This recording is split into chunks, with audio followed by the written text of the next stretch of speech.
தமிழகத்தில் அனைத்து துறைகளிலும் நல்ல தலைவர்கள் தான் அதிகமாக தேவை என்று முன்பாக தவேக தலைவர் விஜய் பேசியிருந்தார். தற்போது மாணவர்களுக்கு கல்வி விருதுகளை வழங்கி அவர்களை கௌரவித்து பாராட்டி வருகிறார். நேரலையை தொடர்ந்து பார்க்கலாம்.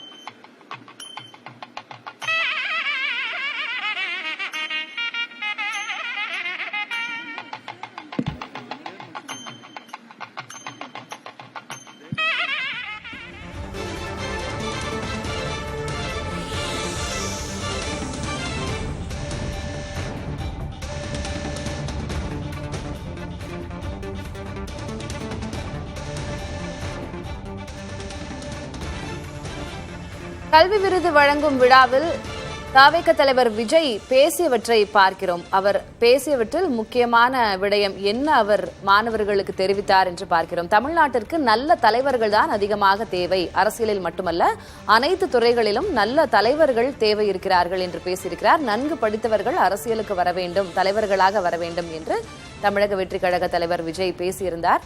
தொடர்ந்து இது குறித்து பேசுவதற்காக செய்தியாளர் சந்தானம் இணைகிறார். சந்தானம், விஜயனுடைய அந்த ஸ்பீச் உரையை கேட்டிருப்போம். சாராம்சம் என்ன, முக்கியமான கருத்துகள் அவர் சொல்லியிருக்கிறார் மாணவர்களுக்கு, அதனுடைய ஹைலைட்ஸ் நீங்க சொல்லலாம். நிச்சயமா தலைவர், இந்த தமிழக வெற்றி கழகத்தினுடைய தலைவராக பொறுப்பேற்ற பின்பு பேசக்கூடிய இந்த உரைவில் மாணவர்களுக்கும் சரி, அவர் வெளியேறக்கூடிய இளைஞருக்கும் சரி 4 கருத்துக்களை அவர் வெளிப்படையாகவே தெரிவித்திருக்கார். முதல் கருத்தாக பார்த்தோம்னா, தமிழகத்துல நிறைய மருத்துவர்கள், பொறியாளர்கள் என உலகத்தரம் வாய்ந்த மருத்துவர்களையும் பொறியாளரும் தமிழகத்தில் இருக்கிறார்கள்.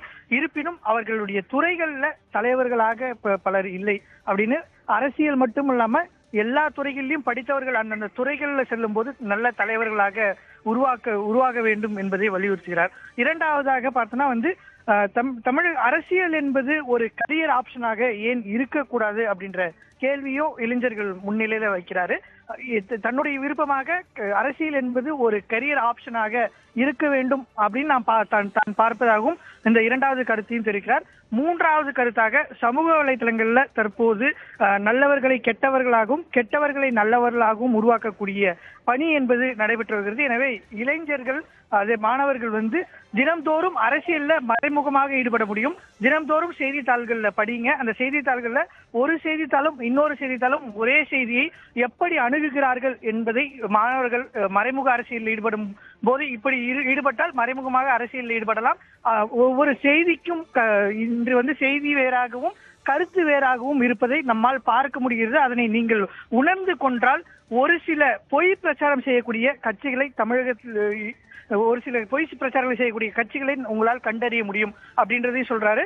நான்காவதாக, தற்போது கள்ளக்குறிச்சியில் நடைபெற்ற சம்பவத்தை குறிப்பிடாமல் கூட தற்போது நடைபெற்ற இந்த போதைப் பொருள்னால தமிழகத்தில் இருக்கக்கூடிய இளைஞர்கள் பெரிய அளவுல பாதிக்கப்பட்டிருப்பதாகவும், தான் ஒரு பெற்றோராக இருப்பதாகவும், ஒரு பெற்றோராக மட்டுமில்லாமல் ஒரு அரசியல் கட்சி தலைவராக இது மிகப்பெரிய அச்சத்தை வழங்குவதாக அவர் தெரிவிக்கிறார். அதே போன்று அரசு இதை கட்டுப்படுத்தவில்லை, அரசியல் தலைவர்கள் இதை கட்டுப்படுத்தவில்லை என்று கூறுவதை தான் தற்போது கூறவில்லை என்றாலும், அதற்கான மேடை இது இல்லை என்றாலும் கூட மாணவர்கள், இளைஞர்கள் சுய ஒழுக்கத்தோடு இந்த போதைப் பொருள் புழக்கத்தில் இருந்து வெளிவர வேண்டும் என கூறிய அவர், say no to pleasure, say no to drugs என்ற 2 வரி வாக்கியங்களை உறுதிமொழியாக இங்க இருக்கக்கூடிய மாணவர்களை எடுக்க வைத்தால் ஒவ்வொருவரும் இதனை உறுதிமொழியாக எடுக்க வேண்டும் என தன்னுடைய உரையினுடைய முக்கிய சாராம்சம். இதுல சமூக வலைத்தளம் மூலமாக செய்யப்படக்கூடிய அரசியல் குறித்து கடந்த ஆண்டு தன்னுடைய உரையிலே கூறியிருந்தார். மாணவர்களுடைய அரசியல் பட வேண்டும் என்பதை கடந்த ஆண்டும் குறிப்பிட்டார்.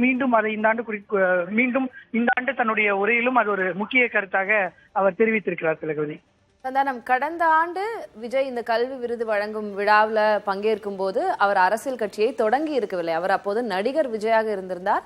நலத்திட்ட பணிகள் எல்லாம் செய்து வந்தார். அப்ப அவர் அரசியல் ரீதியாக என்ன பேசுகிறார், அவருடைய அரசியல் வருகை குறித்து ஏதேனும் சமிக்கைகள் எல்லாம் இருக்கிறதா போன்ற எதிர்பார்ப்புகள் இருந்தது. அரசியல் ரீதியாகவும் கொஞ்சம் பேசியிருந்தார். ஆனா இப்ப அவர் ஒரு அரசியல் கட்சி தலைவராகவே பேசி இருக்கும் போது அவருடைய உரையில என்ன உற்று நோக்கப்படுதுன்னா 2026 அவருடைய அடுத்த தேர்தல் பயணம் குறித்தெல்லாம் அதுல உற்று நோக்கப்படுது. அதற்கான சமிக்கைகளும் இருந்தது. 26 வயதுல யூத் படத்துல நடித்து மகிழ்வளித்தவங்க நீங்க, 26க்கும் நீங்க எங்களுக்கு மகிழ்வளிக்கணும் போன்ற அந்த இன்ட்ரோடக்ஷன் எல்லாம் இருந்தது விஜய்க்கு. எல்லாமே இது தானாக நடந்தது அப்படின்னு நம்ம சொல்ல முடியாது. அதற்கு பின்னாக இருக்கக்கூடிய என்ன கட்டமைப்பு அப்படின்றதும் நமக்கு தெரியும். அந்த வகையில 2026 இந்த மாணவர்கள் எல்லாம் முதல் முறை வாக்காளர்களாக வரக்கூடியவர்கள், இளைஞர்களை மொத்தமாக அவர்களை கவர வேண்டும், அவர்களுடைய வாக்குகள் முக்கியம் அப்படின்ற அரசியல் கணக்கும் நிச்சயமாக இதுல இருக்கு அப்படின்னு தான் நம்ம பார்க்க முடியும். தலைவர்களாக நீங்க வர வேண்டும், படிச்சவங்க தலைவராக வர வேண்டும், அரசியலுக்கு வர வேண்டும் அப்படின்னு விஜயனுடைய அந்த அழைப்பையும் புரிந்து கொள்ள முடிகிறது. இதெல்லாம் குறித்து நம்ம தொடர்ந்து பார்க்கலாம். சந்தானம், உங்களுடைய முதற்கட்ட தகவலுக்கு நன்றி.